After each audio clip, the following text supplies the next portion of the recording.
Mr. Jaitley, again, allow me to politely disagree with you completely in your assessment of the situation, not in terms of the situation, as you say, on the border, because these are figures that you're telling me.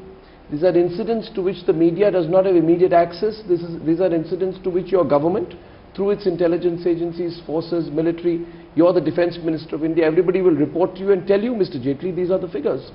But then, please consider, Mr. Jaitley, what do the people of this country see? And allow me to question you on the use of the word sporadic in your previous reply. Mr. Jaitley, in May, Lieutenant Omar Fayaz was abducted and killed by terrorist elements, dragged out of a wedding and lynched and killed. On the 16th of June, 6 Jammu and Kashmir policemen were ambushed and killed in Anantnag, and killed with a brutality that I find completely unacceptable. It must have broken every Indian's heart. Their faces were mutilated, their dead bodies were shot upon. Mr. Jaitley, just now we saw the Nauhata incident where a frenzied mob exited a mosque and lynched a policeman.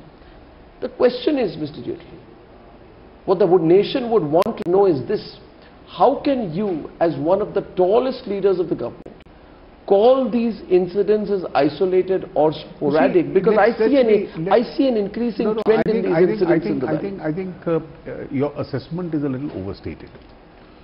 Nobody can ever claim, at least I have not claimed, that the situation has become normal.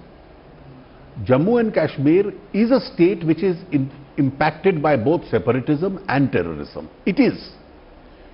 It's terrorism which is partly encouraged from across the border, partly born within. And therefore you are fighting a grave situation. And therefore you will always have from time to time incidents where the terrorists will strike back.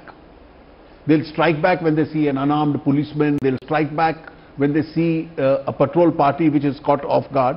You will have incidents of this kind. It's an unhappy situation, but it's a reality. But you have to take the overall picture.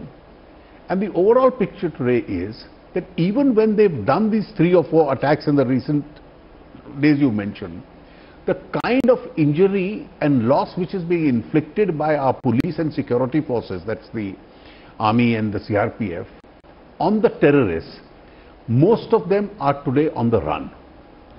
How many terrorists now tell me, how many terrorists are there, Mr. It is difficult to estimate, but there certainly would be a fair amount, both from within and outside.